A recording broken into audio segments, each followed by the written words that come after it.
You've landed inside Launch Street, the Business Innovation Podcast, where we interview top innovators out there shaking things up so you can innovate, differentiate, and get further faster. Since you're here, we know you're the type of person that recognizes the importance of unlocking your innovation advantage so you can compete and win. And now, your host, the person that has worked with leading companies like Disney, Procter & Gamble, Aero Electronics, the U.S. Army Research Labs, and Red Robin on upping their innovation advantage. Tamara Gontor. Oh, hello, Launch Street. Tamara here. Today, we are going to the dark web. Okay, not really. But we're going to talk to someone in the cybersecurity space. Before we do, remember, how you innovate is how you perform at your peak, add value, and stand out in this noisy world. Don't leave this incredibly important and natural skill up to chance. I want you to go to our website, go to launchstreet.com, G-O-T-O, launchstreet.com, and discover exactly how you innovate. It's that important. You can't settle for being average anymore. Go up your innovation game. Because as we're talking about today, it's how you stay ahead of the curve. Now back to cybersecurity.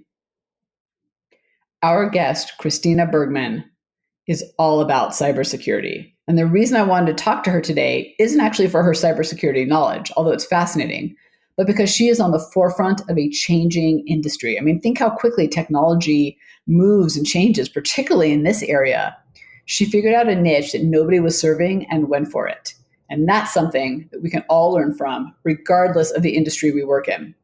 So Kristina Bergman laid the foundation for what would become Integris Software, spurred by Edward Snowden's revelations and the public outcry prior to the introduction of Gdpr. Don't worry if you don't know what that is. We'll get into it in the podcast. She recognized that privacy was a big data problem, and enterprises were blind to the risk it poses to their business.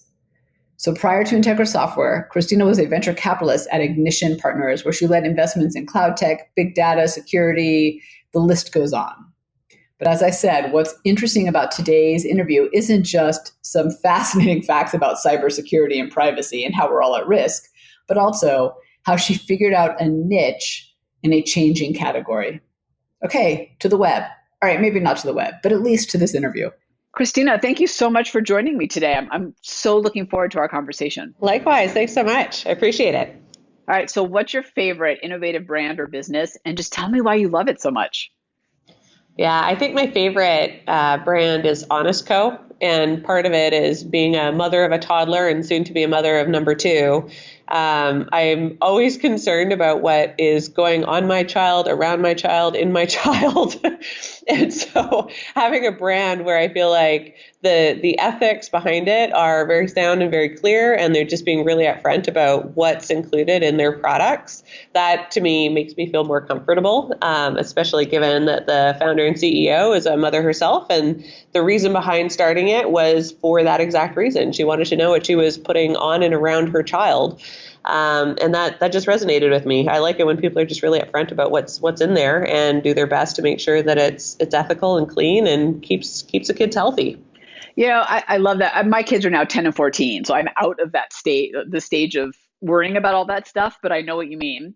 And what I find really interesting about the example is what you said just now, which is they're crystal clear about kind of who they are and what they stand for, and that happens to resonate with you. Because it could have been something that doesn't work for you, and that's fine too. And I think that that's becoming more and more important in that relationship between people and brands, whether it's B2B, business to business or business to consumer, is being crystal clear of kind of who you are.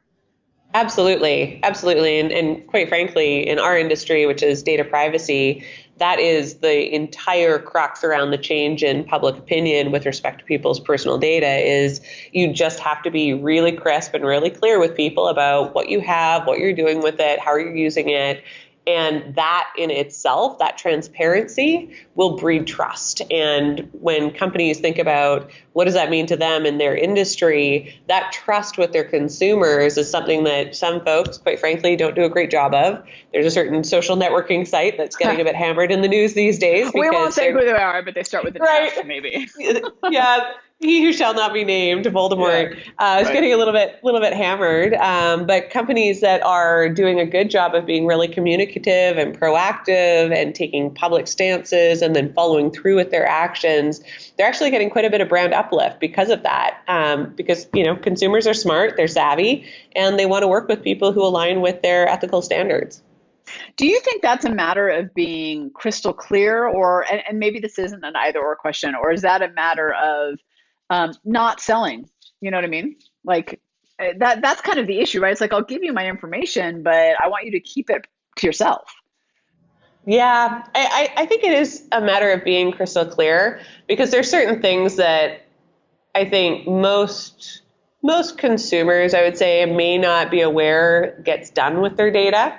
And when you explain it, it makes perfect sense. But if they find out and it hasn't been explained in advance, it can be shocking and upsetting. Something as simple as, let's say I go and switch cell phone providers. Well, in that process, they're going to share my data with credit rating agencies to check on my creditworthiness on whether or not I can pay my cell phone bill. And there might be some other parties in there that they share it with for very legitimate reasons. But what I want to know as a consumer is, who exactly is that getting shared with, and am I okay with it? And if I'm the one in control making that informed decision, then I feel much better about it, and I feel like there's parameters. Whereas if I get an opaque answer back from the company, no clarity, no communication, no really good answers on what's happening, I'm not going to feel good about it. And if I find out about it later, I'm probably going to be upset because they weren't clear and upfront with me. So I don't think it's really an either or. I think it's a communication issue and just being really upfront and transparent about what you're doing. Most companies understand, because most consumers understand, because most companies aren't doing something that's nefarious by nature. They're doing it because there's a reason. And just being clear about what that reason is will help consumers make really informed decisions. Well, I have to say, what I really appreciate about what you're saying is that this topic is actually a personal one, not just algorithms and data, and like that's all important. But at the end of the day, that's me, Tamara. That's my data. So I want to back us up for a second, because we kind of launched in very naturally. But I want to talk a little bit about Integra Software, just what it is, but more importantly, what inspired you to start it? Yeah, well, that's actually kind of an interesting story. So this is my third company that I'm in: data software, business intelligence, data management, and cloud technology at a variety of companies. And then I spent about 4 years in venture capital investing in cloud, big data, IoT, and security companies. And one of the things that is just kind of a known fact in the VC industry is that anytime there's a either major technology shift or major shift in public opinion, that opens up a whole breadth of opportunities for entrepreneurs. And one of the things that I was watching was, in the post-Edward Snowden world, how shocked people were at how much data was out there about them and being collected. And I was shocked that everybody else was shocked at first. And then I realized, oh, right, not everybody works in data. Not everybody's going to be aware of what's being done. And so I started to pay attention to what was happening both in the news and then within companies. And what I saw was Angela Merkel visibly angry at a press conference. And that's pretty difficult because she's fairly stone-faced. And I thought, there's probably going to be backlash on this. I wonder what that's going to be. It's probably going to be in regulation because they've just made a bunch of governments mad. And sure enough, this thing called Gdpr came out, and I read through the first draft of it and thought, wow, they're going to fine companies 4% of their global revenue if they violate people's privacy. And I started reading through what the expectations were. And it was very clear this was written by lawyers, not technologists, because as somebody with a technology background, I was thinking everything they're asking companies to do is completely the opposite of every best practice we've been selling for the last 2-3 decades around data management. Best practices are things like you have lots of copies of the data, you've got backups and redundancies, You've got secondary systems so that if one system fails, it automatically flips over to the other one that's still running an exact copy of everything there. You've got geographically dispersed data so that if there's a natural disaster in one part of the world, you don't lose all your data. It's still stored somewhere else in at least one other, if not three other locations. And so all these best practices we've been selling for making sure that we don't lose people's data and making sure that data flows like water throughout a system is now going to become a liability under this law, because you have to not only know what you have, which nobody does, you have to be able to find it and delete it. And that exercise of finding it and deleting it is going to be exponentially more expensive than just keeping it. So that was what got me into looking into this industry. And as part of my research, I talked to about 50 Fortune 500 companies and asked them the same 5 questions. Is this a problem? How are you dealing with it? What are the technical challenges to dealing with it? Are you using any technology today, or could you repurpose technology to solve this? And then last but not least, would you pay for it? Because nobody's going to pay for it. There's no market there. And across all industries, it was the same 5 answers. It was, yes, it was a problem. Don't know how to deal with it. The technical challenges are that we have no idea where our data is, what we have, what it's being used for, let alone whether or not we're in compliance with any policies or regulations. And then to the 4th question, security software helps you secure the outside, but it doesn't tell you what's on the inside. And last but not least, yes, of course we'd pay for it. 4% of revenue is a big, scary number, but we're also concerned about brand and reputation risk. We don't want to be on the front page of the journal for violating our customers' trust. We want to do the right thing.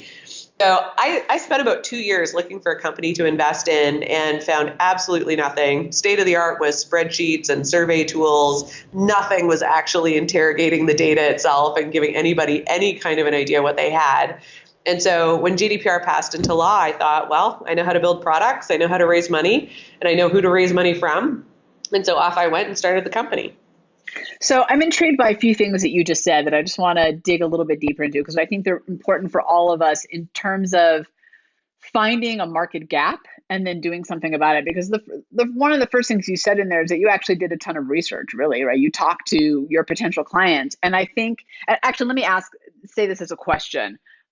You didn't know what you were going to do, right? Is that correct? Like, you were looking for the hole in the marketplace. And I think sometimes we wait until we think we know the answer to go ask for feedback, but then we kind of have a tendency to miss the opportunity when we do that.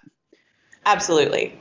Absolutely. And really what you're trying to define is the white space. Like, where is the gap between expectations and reality? And a lot of that requires just qualitative research. You can't go out and say what percentage of companies do FUBAR, because chances are they're not even thinking about FUBAR, whatever that is. Yeah, so you right. have to go and figure out, okay, where's the gap between expectation and reality? And how do you define that? How do you put your arms around that? And that's a very qualitative kind of a discussion where you have to talk to a lot of people to start to see a pattern.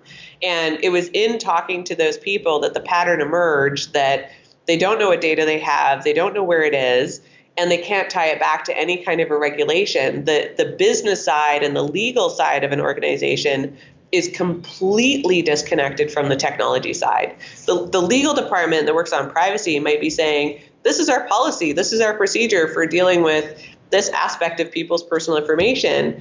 But then it falls off a cliff and never gets operationalized within the technology landscape. And that was the biggest challenge at the time, and this was, going back 5-6 years, is there was absolutely nothing tying those two functions together within a company. The technology team was doing their best practices around data management and making sure they had lots of copies. And the legal team was doing their jobs and making sure they had the right policies and procedures. And those two didn't connect. And that was the big market opportunity, because their way of dealing with it was extremely manual. And when you see something that is extremely manual and there is enabling technology to automate it, and you can pull that enabling technology together to automate that, gives them greater clarity and help them deal with something that is a major impending event like GDPR coming into effect and a 4% of revenue fine. Well, you've got a catalyst for action. You've got a catalyst for people figuring out how to bridge that gap. And that urgency and that need is something that you can build towards. Because in venture, we have a bit of a saying, you never want to sell a vitamin, you always want to sell a painkiller. people need painkillers. They'll drive to the store to get Tylenol. They're not going to drive to the store to get vitamins. They'll get that whenever they remember it the next time, maybe. So you always want to be selling painkillers, and those painkillers that solve a white space problem where your competition is effectively a manual process. That's a huge opportunity for innovation. It's funny that you say that, because it brought me back to some old research I did in the health and wellness category, and the whole vitamin thing, what people, and I think this is true in kind of what you're saying, what people say, like moving towards the benefit is, we as humans, we move away from pain versus moving towards the benefit. And we could always get people in focus groups to say, yeah, I take vitamins. Yeah, it's important. But when you really track their habits, they weren't doing it, right? So kind of to your point, it's all about pain. Here's my question for you, though. So with GDPR, and for those listening, most of you probably have never or don't know what that lingo is. Just know that it's new privacy laws that have come out that are very strict and have, to your point, Christina's point, consequences. And I'm hyper aware of them, because with what we do in the assessment, that we want to be in line with that. And I think actually they're really, from a consumer perspective, they're actually good laws. They're really helpful. So, but here's what the struggle that I had, and I'm probably not as sophisticated as the big companies you were dealing with, but I knew the GDPR was there. I knew I had some stuff to do. I knew I had these problems when I first started looking at it, but I didn't even know what questions to ask.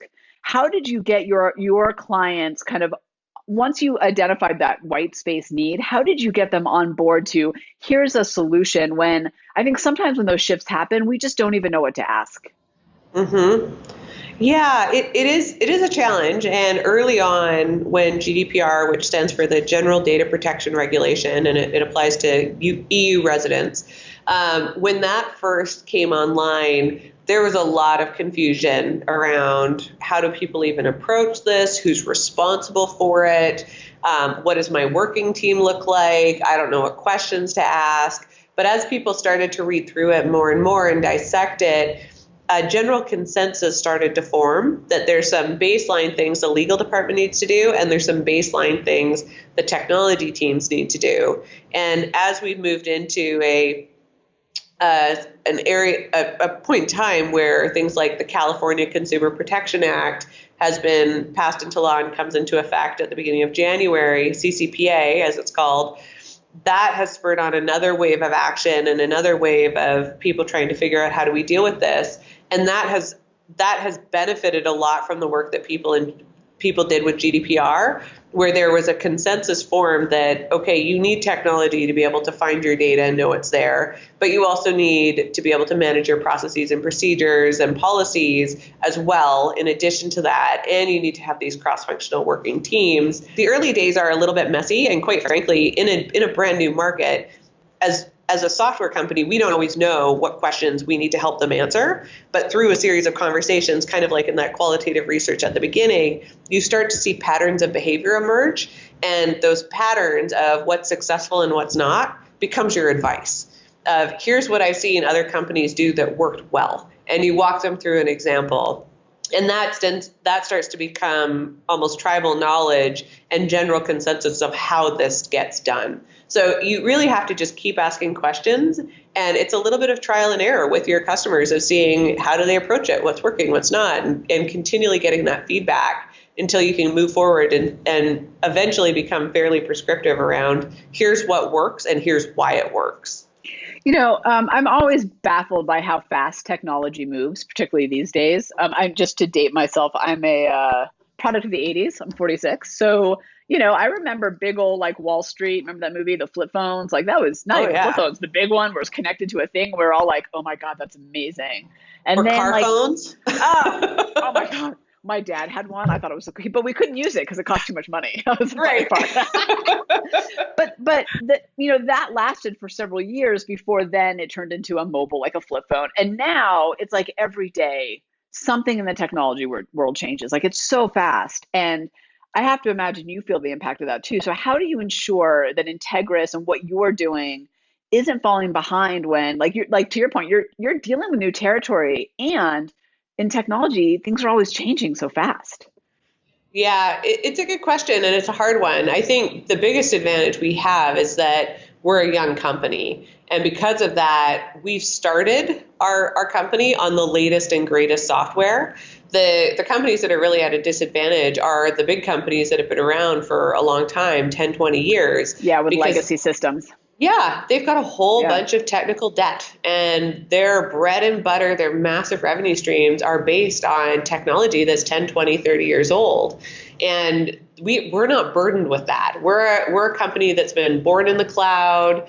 We can operate across different systems. The technology we're using is, yes, it's very new, but it's also bleeding edge. And we have that advantage in that we can solve problems that much larger companies can't solve because we have enabling technology and we're built on technology that lets us do it. So for instance, we can look at data as it's streaming in and streaming out of an organization. That's an incredibly hard thing to do from a technical standpoint, but we can do it because we're using the latest and greatest software in order to inspect it. And so if a big company were trying to solve this problem, they would look at, okay, what data already exists within your company and stop there. Whereas we can say, okay, we can look at what's there, but we can also look at what's moving in and moving out on a regular basis. And that's because we're a younger company built on newer technology, and we can be more nimble. So we do have a bit of an advantage there in terms of being able to do things big companies can't do.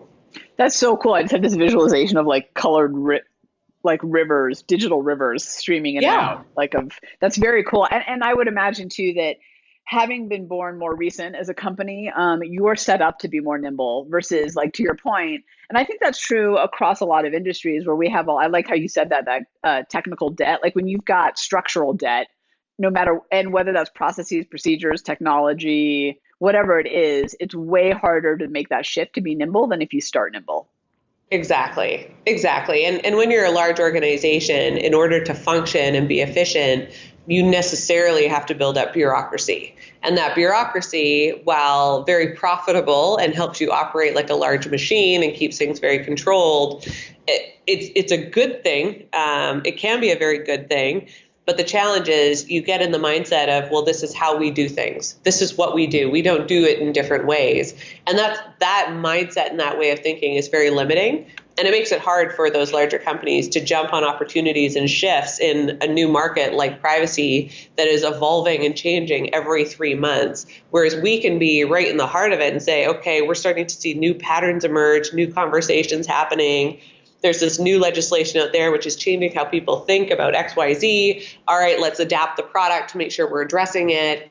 Like, companies like ours are just better suited to deal with net new markets, whereas large established markets that have been around for a while, yeah, if you're a big company, absolutely, turn the crank, enjoy the bureaucracy. That's going to make you successful in a very stable large market, but not in a market like this.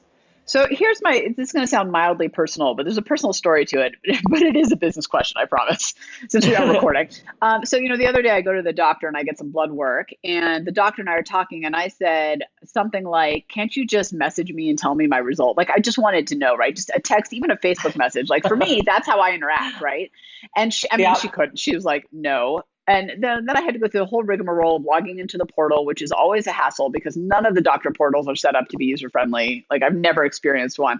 How do you balance the reason I'm sharing this, my personal blood work story, is how do you balance like that, what you're doing in your business, right, of data privacy and making sure companies are doing what they need to do with this kind of shift in the marketplace with consumers of how we want to interact? Because we're like, I've done a lot of work with customer service organizations, and there's this constant battle with like systems and regulations and how consumers, people, want to engage because we want to do stuff over text and Facebook and whatever.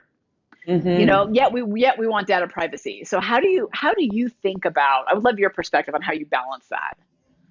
Yeah, that's a really good question. As you were talking, I was thinking about a recent teledoc appointment we had for our son. Our son got basically an eye infection, and we didn't want to have to drive down to the doctor's office, and it was 10 o'clock at night, and Yeah, exactly. Like, he's had this before. We know exactly what it is. We just need a prescription. And so we Skyped with the doctor, and he said, hold him close to the camera. So we held him close to the camera, and he asked about symptoms, and we're like, yeah, he's had this before. We know what it is. We just need this prescription. He filled the prescription. We went down and got it. And that night we got him on antibiotics, and he was fine.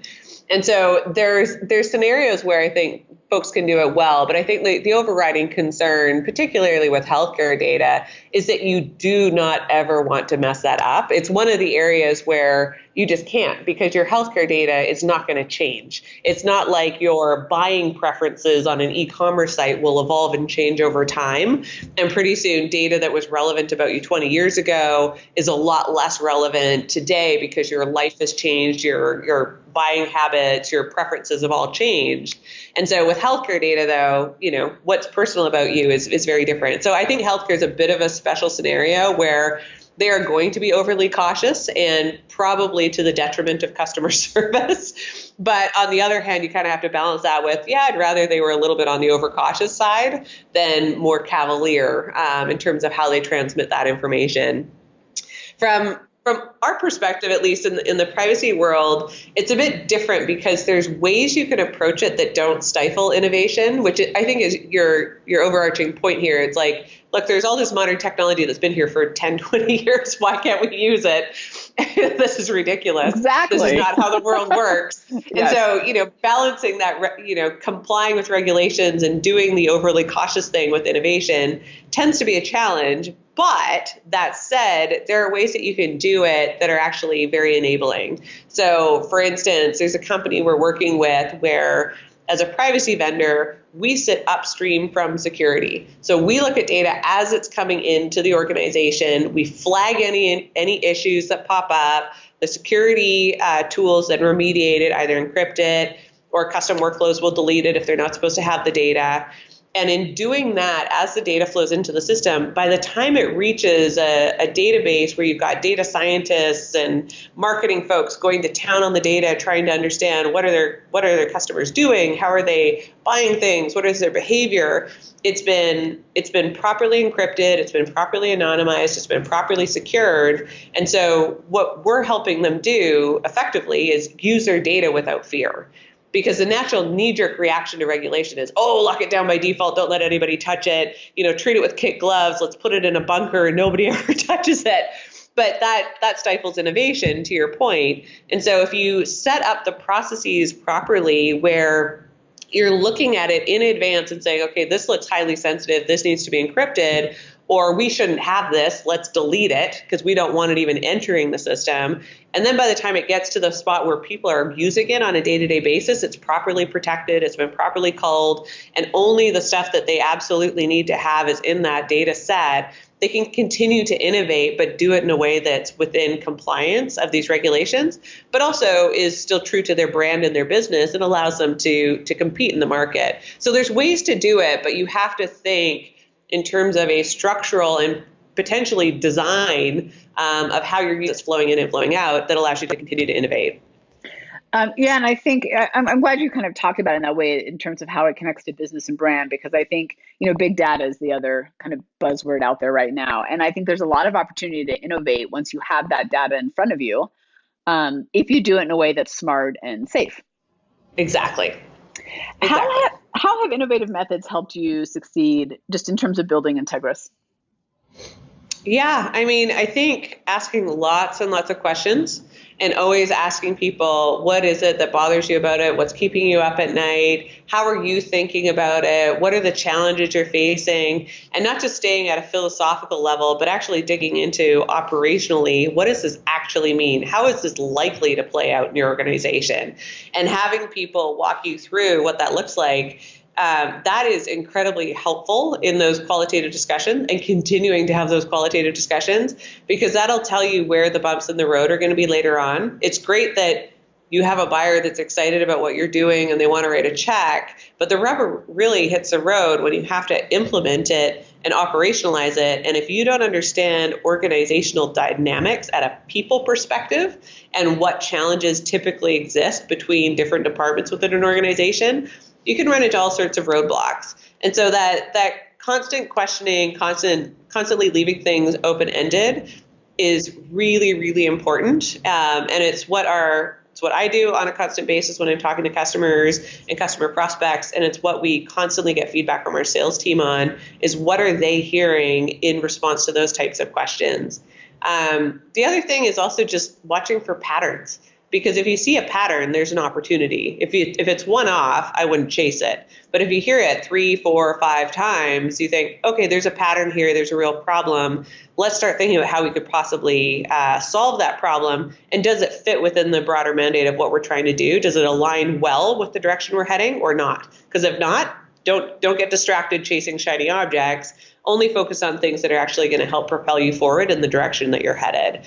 So those are some of the things that we do, just to constantly be listening. And it's really not a let me tell you how great we are and tell you how we do it. It's really a lot of asking questions and then saying, okay, here's how we approach it. You highlighted these specific things that are relevant to us. We think these are other interesting topics. We can make referrals, or here's how other people are doing it, and just try to keep that conversation crafted. But it allows you to fit in with what companies actually need. I just want to say, actually take a pause and kind of say something back that you just said that I think is really important for us on Launch Street to remember. And you said it so quickly that I want to go back to it. You said the difference kind of between, I'm going to paraphrase, but the difference between like a one-off and patterns, and not chasing one-offs, but actually looking for patterns, because there's opportunity there. And I think oftentimes we make the mistake of chasing one-offs. So I think that's important. So I just wanted to take a second and go back to that. I wrote it down as you were talking, because I was like, oh, what a great way to wrap it up, because it is very easy to chase one-offs. Oh yeah, and a market can't be determined based on a sample set of one. You might have one very enthusiastic company who's giving you all sorts of great feedback and lots of warm fuzzies, and you think, oh yeah, if this is indicative of the market, this is awesome. Yeah. This is it. I'm going to be a billionaire. and then you get out there and realize, no, it's just one crazy dude with his own opinions, and it's not actually where there's a market opportunity. Let's reassess. I'm not gonna lie, I've totally done that. Like, a couple years ago now, a client came to me and was like, I want to do an innovation audit and do this whole thing. And I was like, oh my God, we should totally be doing these innovation audits. Like I totally bought all the signals and the carrot, and I chased it, and it never came to fruition. A, and B, there was no market for it. It's not what people wanted. It was one person who had one thought. And the amount of time and energy, it was a really important lesson to learn around that, what you said about the difference between one-off opportunities, and it may be an opportunity or just a one-off, and really looking for those patterns and seeing the bigger gaps. I have one more question for you around that too. So you had mentioned, like, you need to make sure that you have people that understand organizational dynamics, because to your, I think, story earlier, legal has to work with technology, who has to work with HR, right? Who has to work with the brand people, kind of everything has to connect in data privacy and what you do. How do you make sure in an organization that you're talking to the right people who can actually help you make those decisions and get things implemented, versus kind of like the one-off people who are excited and maybe even get it, but can't operationalize it, or maybe can't even sign the dotted line? Mm-hmm. Yeah, it's a good question, and it's a hard one to answer, particularly in a brand new market. In established markets, if we were a security vendor, we would know exactly who we go to. The chief information security officer, obviously. If we were selling a finance tool, you go to the chief financial officer, obviously. But for privacy, because new privacy is both a legal and technology and security and risk and governance issue, there was no real clear buyer for it. And so in the early days, we actually had to do a fair bit of trial and error, selling to different audiences, seeing what moved forward, what didn't. And pretty soon patterns emerged organizationally around who has buying power, who can actually write a check, who can try it out and has the keys to the kingdom to unlock access to these things to actually run it. And where is the responsibility starting to fall? Like, who's going to be the throat that gets choked if something goes wrong? And in the early days of a new market, that is super unclear, especially when the buyer is a non-obvious one. But we have started to see those patterns emerge. And what we're seeing is that given how big the market is, there's a lot of different vendors doing lots of different pieces of it. And depending on the piece that they're working on, there is a different buyer. And that may consolidate over time, but we definitely have a different buyer than some of the other vendors out there. But that is it's straight up trial and error and seeing what moves forward and who's got clout. And so in terms of finding someone who's going to be able to write a check, you need a combination of things. One, they have to be senior enough to make strategic investment decisions. Two, they have to have enough organizational influence that they can bring other departments along and say, no, this is necessary. We have to do it. And here's why. And then number three, they have to be in a position to actually implement it, run it, and use it, and it be their team. Because if you've got one person buying it in one department and it's a different department that's running it, what's going to happen is you become shelfware, because nobody in a position of authority can actually force anybody else to do it. But if your buyer is also the one running it, well, then you're in a much better position. Well, it's I think a lot with new product development is the same thing. If you're the one creating the idea, but the people who have to implement the idea aren't involved, there's no buy-in and nobody wants more to do, regardless if it's the right thing to do or not. That actually doesn't matter. And it becomes this one-way tennis match of like, I'm going to lob this tennis ball of this new data privacy solution over to you. And they're like, duck and weave. I don't want anything to do with that. Yeah, exactly. Yeah. Run. I don't like tennis anyways. I'm leaving. Totally. I'm going to have mimosas and sit at the side of the court. And I think it's hard if you're the one who buys in, because you don't understand why the people on the other side of the court won't do it when it's the right thing to do. But it has everything to do with like the impact that you've been pushing onto them. Mm-hmm. Exactly. I want to ask you some questions about kind of being a woman in getting VC money and startup and technology in particular. And just before I do that, I just want to close the loop on this part of the conversation to say that, I think the insight I'm taking away from this, aside from, an important conversation about data privacy, is this need to look for patterns. You mentioned it multiple times, which is in itself a pattern, by the way. No pun intended, or every totally intended. That's so meta. I know, right? So, the pattern in kind of the opportunity, the pattern in the buyer, the pattern in the solutions. And I think for all of us trying to innovate and look for opportunities to, solve big challenges and move our businesses forward, or the businesses we work for, really taking a breath and looking for patterns across all of it, I think is so important. So thank you for putting that, because I hadn't really thought about that as deeply as I was just during this conversation. So I wanted to kind of, like I said, talk to you a little bit about being a woman in VC, because I think you have this in technology. I think you have an incredible perspective that only a small percent actually do. So one of the things that we're, I think, hearing more and more about in the news is how women receive far less VC money than men. And I think a lot of that's coming out of kind of Silicon Valley news and kind of technology specific. And I think it was, the last I read was 4.4% or VC funding goes to women only, I should say 4.4%. And I think the average is $935,000, which for men, I think it's 2.1 million, I think, if my number's right. So talk a little bit about, from your perspective, and share some advice you have for, I'd say women as innovators, not just getting funding, but kind of pushing ideas and themselves forward. Mm-hmm. Yeah, well, I think the thing to keep in mind is at least getting funding for the VC industry, their whole job is pattern matching. Like, that's it. You heard me mention patterns probably 5, 6, 7 times already, and it's not surprising.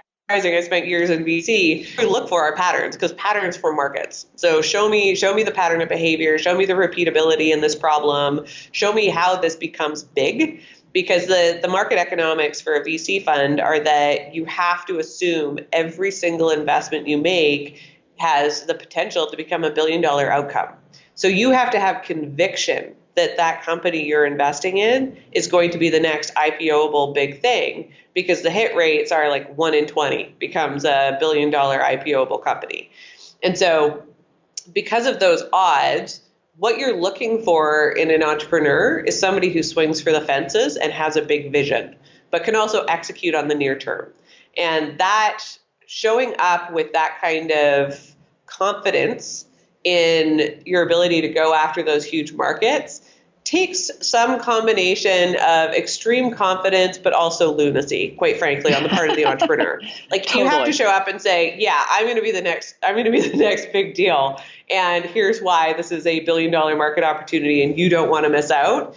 And quite frankly, not to get into stereotypes here, it's not something that women are typically great at doing, because women are, conditioned to be very self-effacing and self-deprecating and, maybe I might do this, and we're taught that that's how you're supposed to talk, but that's not effective when you're pitching for money. So that's one thing. The other flip side of that is because VCs are pattern matchers, they're looking for what has been successful in the past. And that includes really hard concrete things like, are they pursuing a net new market? Are they pursuing something that's truly differentiated? Are they taking advantage of a major market shift? They look for those patterns. But at the end of the day, it boils down to gut feel about the entrepreneur. And I don't think it's out of any kind of maliciousness or overt sexism. But when you see somebody who walks in and looks like Zuckerberg wearing a hoodie, Stanford grad, I've got this $1 billion idea, they fit a pattern. And your gut is going to say, oh, yeah, they're fitting a pattern. I feel confident in them because I've seen this pattern play out before and I made money on it before. Whereas if you see someone who's a minority walk in, a woman, a person of color, both, you might think, this doesn't fit a pattern. Something is discordant in this pitch. I can't quite put my finger on it, but my gut feel is telling me this isn't quite right. And so it's that I think becomes the stumbling block for people who are minorities. And it's that I think ends up having these smaller checks getting written when they do raise is a little bit more conservatism because that person doesn't fit a pattern that they know. And that's the issue. Like when you work in VC, you'll hear phrases like, well, they walk like a duck, talk like a duck, must be a world-class CEO, or that's a CEO out of central casting right there. And that builds confidence because they fit a pattern of behavior, persona, looks, dress, demeanor, and that's a big challenge. So I don't think it's a malicious thing. I think it boils down to gut feel, and ultimately VCs make money off of their gut feel opinions. There's only so much the data can tell you before you could actually have to make a bet on a person in an industry. And so the way I've dealt with that and going in knowing that and knowing that there is that unconscious bias that exists in the industry is I spend a disordinate amount of time getting to know investors well in advance of fundraising. And I mean like a year to several years in advance of ever asking them for a check. Because what I found is that it's easy to pass judgment on categories of people and groups of people. It's very hard to pass judgment on someone when you know them individually. And right? And you get to know people and you force them to get to know you by having these, hey, I'm not fundraising, but I just want to make sure I get to know folks in advance. If I'm going to give somebody a board seat, I want to make sure I know them well and know their character and how they operate. I'd love to go grab a coffee with you and give you an update on what we're doing. And you just stay in touch and you have multiple touch points with them well in advance of ever needing money. If you're meeting them for the first time when you're going out fundraising, you've met them way too late. And that's a general rule for everybody, but it's particularly true for minorities because you want them to know you as a person so that gut reaction is, I've got confidence in that individual, not, there's just something not quite right. I can't put my finger on it, but I don't have the confidence to place the bet. They're going to be able to place a bet on somebody that they know, and that can be you. But it takes extra work. That's though, I think what you're saying is really powerful because it's a really unconscious level of thinking. Like to your point, they're not having that conversation when I walk in the room about me. It's just like, oh, she doesn't fit the pattern of what we know and what we've done in the past. And what we really need to think about isn't just the stats and the numbers, but how do we break those patterns so when we do walk into the room, that changes. And then hopefully over time, right, we become part of the pattern as well. Exactly.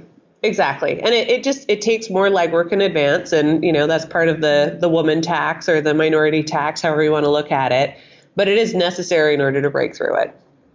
Yeah. And I really appreciate what you're saying about, and I'm not going to say it as eloquently as you did about like, we can make judgments about groups, but it's harder to make those blanket judgments about an individual once you get to know them. And, yeah, no, I think that's very true in business in general too. Of it's that kind of like a running joke about like business is built on the golf course, it's built on relationships, but it's true. I don't know about the golf course anymore, but definitely about relationships. That's how it's built. And if you want to overcome the bias that you know you're going to deal with, you got to start on a more one-on-one level. Well, exactly. And, even folks who aren't out raising venture funding, but who are working at organizations with, management structures, what you'll find is that lots of people will mentor you if you're a minority, but very few people will become your champion. And the reason I think that is that they'll champion for people who they can make assumptions about because they went to the same school. They also like football. Right. They look the same. They joke around the same. They've got that rapport. And because of all of those superficial things, they feel much more confident that that other person is like them. That more junior person is a younger version of them. Whereas it takes a lot more work to get to know someone who superficially is different from you. But once you dig a little bit deeper, you might find, actually, no, we've got a lot in common, and they're actually the right person to bet on. And so when you're in a large organization, you might find that management structures and senior execs will champion for people who are very similar to them superficially, but not for people who are different. And that's where I see that gender gap and race gap happening in large organizations is that once you get to a certain level in the organization, everybody's smart, everybody's competent, everybody's really good at your job. And what differentiates you is having somebody higher up willing to champion for you to get you the really big projects and say, I believe in this person, they can do it. Let's put them forward and put them in charge of this. I think they've got what it takes. And that takes a lot more effort to get to know someone on that level, to place that kind of a bet where the senior person staking their reputation on the junior person. And so you see this pattern play out in all sorts of ways where people feel like they hit a glass ceiling, and it's there, and it's not because they're not worthy of it. It's because people are just less likely to place a bet on someone who superficially is different because it takes more work to get to know them. And it's easy to make those superficial judgments and assume that someone's a good person simply because of how they look. Yeah, I think it's the birds of a feather mentality, and it happens all over the place. And it's very natural because we're tribal humans. But to your point, like that means, hey, let's make some effort to make that happen. Although it's interesting, the difference between mentorship and championship. I hadn't really thought of it that way. Yeah, it's challenge impactful. around that. Yeah. I can't believe we're almost out of time. So where can people go to learn more and connect with you? Twitter is a good spot. So I'm at Kristina with a K and Kerr, Kerr at the end on Twitter, or LinkedIn. We're constantly posting stuff about what we're doing and what we're up to and what our thoughts are there. And then, of course, our website if you're interested in privacy. But Twitter and LinkedIn are probably the best spots. Awesome. We'll put all those links in the show notes. So I'm going to switch up my last question for you because I want to ask you about patterns. So my final question is, what is your piece of advice for us innovators out there trying to find those patterns? Like, what advice do you have for us to figure out patterns? Yeah, I would say start with the big shifts. What is the macroeconomic shift that's happening globally? Like, is there a change in public opinion? Is there a new wave of technology? Is there something big that's happening globally that will have downstream ripple effects?